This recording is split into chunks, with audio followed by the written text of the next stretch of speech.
Friends, this is Becky Edwards from Purpose Driven Motherhood. I am taking a break in the middle of my workout at the gym because I just had such a cool epiphany in my Book of Mormon study while I was working out, and I wanted to share with you.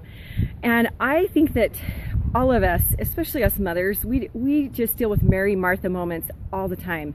Where remember the story in the New Testament where Jesus is talking to Mary and Martha, and Mary is just sitting at Jesus's feet, soaking up the light and truth that he's talking about, and she is just loving that special moment of being with Jesus and learning from him. And Martha is like cooking and getting the kitchen ready, and who knows, Jesus usually had followers, so she probably was getting a meal ready for 50 followers. Who knows? I have a lot of compassion for Martha, because and the cool thing is Jesus reassured Mary that she had made the better choice. She said, Mary, you have chosen the better part.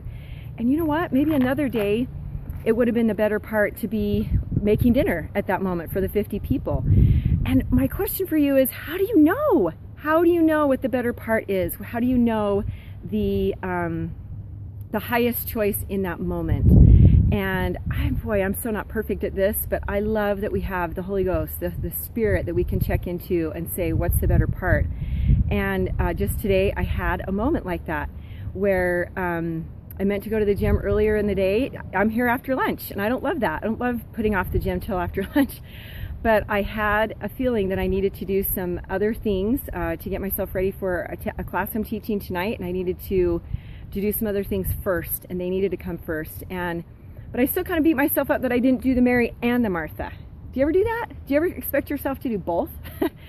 And so I just took a moment in the bathroom, actually at the gym, and I just said a little prayer, and I visualized me standing in front of Jesus and being in a Mary Martha moment, and I asked him, I said, Jesus, did I choose the better part?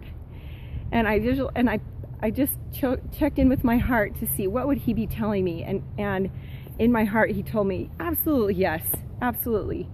And then I said, then will you help me forgive myself that I couldn't do both at the same time? Because I have high expectations of myself. And he asked me just to let it go and just to celebrate that I chose the better part, even when it was a sacrifice. So here's the cool epiphany I had in my Book of Mormon study after that moment. So I'm studying about Helaman stripling warriors in Alma. Let's see, I'm in Alma chapter, I just finished 56. And here's what's so cool. Helaman stripling warriors' fathers, they were the Lamanites, the former Lamanites, anti-Lehi's, who made a covenant. They said, man, we used to be murderers. We don't want to risk getting, opening up that like addictive tendency to be bloodthirsty again. So we are going to bury our weapons of war. And they did. And that's so cool. It's such a great lesson for anyone who has serious weaknesses, to bury their weapons of war, bury the temptations. So then they had a moment where they were really tempted to break their covenant and say, well, but we're needed. We need to help the Nephites. They keep protecting us. We need to help protect them. They don't have enough people. We gotta unbury our weapons and go to war, go to fight. And you know what's so cool is their friends, they were true friends, and they said, no way, don't you dare break that covenant.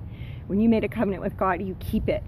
And the epiphany I had, and I wrote it in my margin, is that it is always, let's see, how did I write it?